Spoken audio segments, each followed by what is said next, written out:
Hi, I'm Deborah. And I'm Derrick. And thank you so much for tuning in to the Derrick and Deborah Show. We are so glad that you are here. We have a very interesting topic that we're going to be talking about today. You probably already heard about it in the news. But before we get to our topic, Pastor Derrick, what do we need to do? Oh, so today I'm Pastor Derrick. Oh, Lord. Yeah, you Pastor Derrick all the time. Okay. Well, what I need you all to do is real quickly, I want you to go and subscribe right now to our Facebook page and to our YouTube page, correction. Subscribe to our YouTube page real quickly and make sure you join in with us. We are on our way to reaching 500 people. And so we need your help. And so right now, take a moment, tell all your friends about us. Every Monday night at 8 o'clock, we're dropping a new show, and you'll be the first to know about it because you are a part of the Derrick and Deborah family show. And so I ask you right now to join in with us real quickly. Take a moment, subscribe, and then check out what we're about to talk about. Yeah. So what's going on with you? So listen, you like to travel. I love traveling. I love travel too. In fact, I like cruising. I like flying. What I don't like driving long distance. And I've never really done a train trip, so I can't really say a train trip. That's probably on my to-do list. I love train rides. I've not done a train ride. It's great. So I need to do a train ride. Amtrak's real nice, real comfortable seats. Yeah, but it take a long time. It doesn't. It takes as long as a car does. Yeah, but that's what I'm saying. I don't like long car rides. But it's fun because you can do different things in the cabinets and you can go different places, entertainment, TV. They have food cabinets, and you can also go and you can get a room. Yeah, I know. You can get your own little cabin type thing so you can sleep and all that. Okay, so I might try a train trip. You got to do one. Okay, I'll put that on my list. Go to Savannah. Or maybe, that's not too far. It's not too far. It's only like 3 hours. It's about a 4 hour. 4 hour. Okay, I think I can handle that. Anything more than that in a car or a train or anything like that, I'm like, get me on a plane. I got you. I want to get there. I want to get to my room, get settled, have a good time, all of that. In fact, I love planes. I like flying, but I'm not big on planes. I like planes. So I like to fly because it gets me there fast. Yeah. Cool. Yeah, I like that too. So, what's your favorite airline? Oh, by far, Delta. Delta's your favorite airline? By far. Delta was probably my favorite too for a long time. So I used to fly first class on Southwest. Okay. Yeah, I used to fly first class on Southwest. Okay. But then I switched over to Delta. Okay, and now you just fly regular on Delta? Go ahead. What are you talking about? Okay, so you heard about the pilot? I did. Delta? I did hear about, man. Now, of course, this is not the first time this has happened. Not the first. But I don't know that I remember before hearing about a Delta pilot that was caught trying to drive drunk. Trying to fly drunk. I said drive. See? That's fly what I'm saying. drunk. Who fly drunk? You know, I personally would never even know because as soon as I get on the plane, I go to sleep. So you wouldn't have even known that they had to drag this person off? I wouldn't have known. I wouldn't have seen no cops. I wouldn't have seen nothing. I'd have been in my seat with my headphones on usually and my shades on, and I'd have been knocked out. Because you go to sleep before the plane ever leave the runway, don't you? I have motion sickness, so therefore I have to take off. Right, I'm fine once I'm in the air. I'm fine landing. Wow. I just got a problem on the takeoff, so I go to sleep quickly. Wow. My husband goes to sleep too, but it's not because he just falls asleep on a plane. My wife knows it, and so she likes to joke and try to keep me up. Like, hey, question. Hey, what you think about this? Real quick, I'm thinking about, and I'd be like, come on now, you know the routine. I got to go to sleep. Got to go to sleep because you got to be asleep when this plane takes off. This right here is the bad part, and especially when they got to turn real quick. Yeah. I'm like, this ain't good for me. Yeah. But once I'm up in the air, I'm perfectly fine. You're fine. It's just the takeoff piece. Yeah, unless there's like bad turbulence, then you need to be knocked out. That's the reason why I'm really asleep. Yeah, now you need to be knocked out. I hate the turbulence. I hate the drops. Yeah. And everything. But flying planes today is different. Right. And one of the things that I really wonder about, because, when you're young, you think about, they got to do all this, they got to do this, turn the planes. So much is computer-based. That's what you think anyway. Yeah. But so much is computer-based. Right. So I'm wondering, how does his intoxication affect that flight? Yeah. Well, I don't want to find out. I don't want to find out how his intoxication affects the flight. In fact, they arrested him. They did? and I think he might have bonded out or something. Personally, I think they shouldn't have let him bond out, and he definitely shouldn't have gone back to work. Why not bond out? You realize how many people's lives you got in your hand? Yeah. He should be in jail. Really? You think so? Yes. He may as well have had a gun and just been out there in the street trying to shoot people. You got 200 or 300 people on this plane, and you have the nerve to get on this plane to fly it intoxicated, impaired? I wonder how many pilots are that.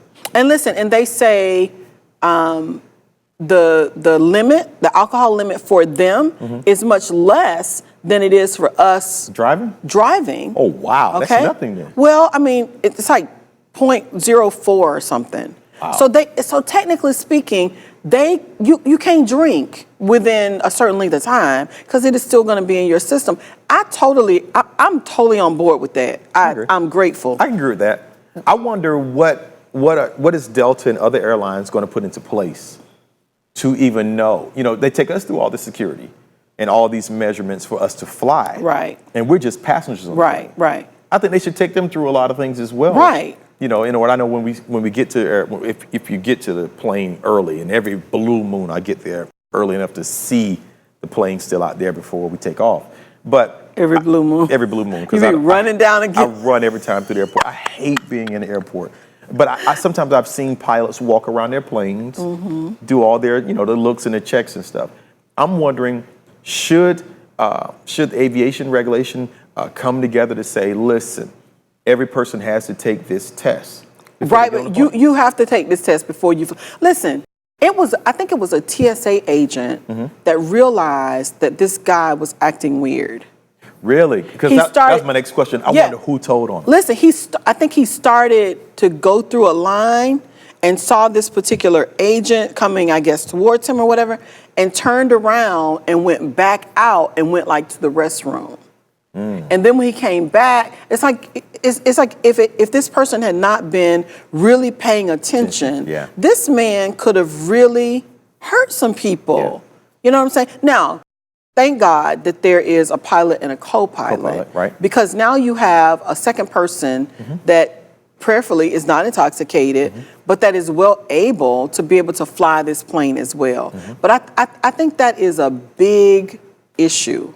It takes me back to a movie back in the day. Denzel Washington had one a few years ago. I think it's called Flight. And in that movie, it showed just how much pilots, I guess, can drink.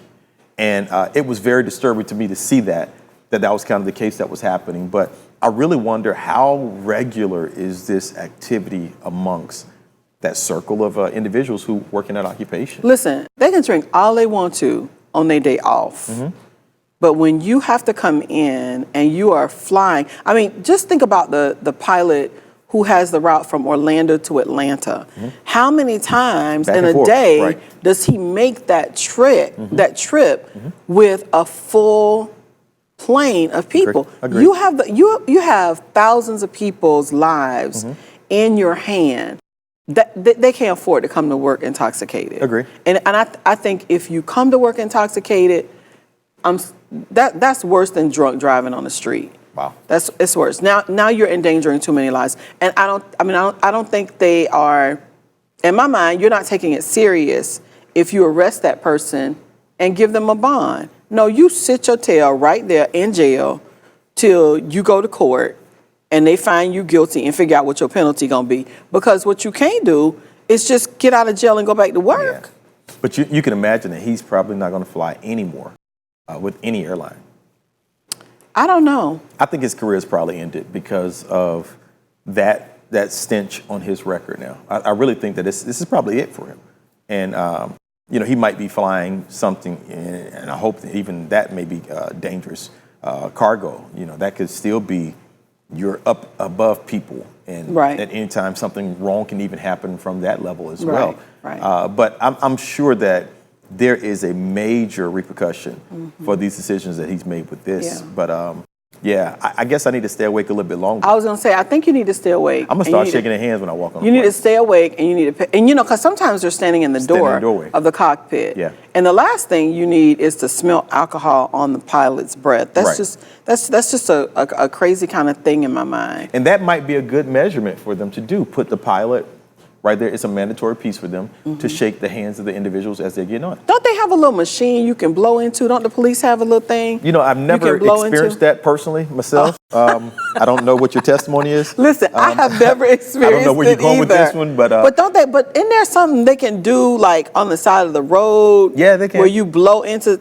and don't there something like that? They do have something like that. And I'm saying, don't you think it would just make sense? You're getting ready to fly this plane, so we're going to test you before. If safety is what they push so strong, push safety. Yeah. If safety is what they push so strong, push safety throughout. And it's a simple piece of that. And as a pilot, if I'm not drinking, then I don't have a problem with blowing into this little tube. But now if I'm showing up for work intoxicated, I'm not going to want, but I think it'll make them think twice about what they're doing in their personal time based on what they have to do in their professional time. How do you feel about that with other professions? Well, I think if you're doing something where other people's lives are at stake like that, then maybe that is a safety measure that needs to be put in place. Okay. Example, Greyhound bus drivers. They should. They need to be testing them. You don't want a driver on the road with a bus. Uber drivers.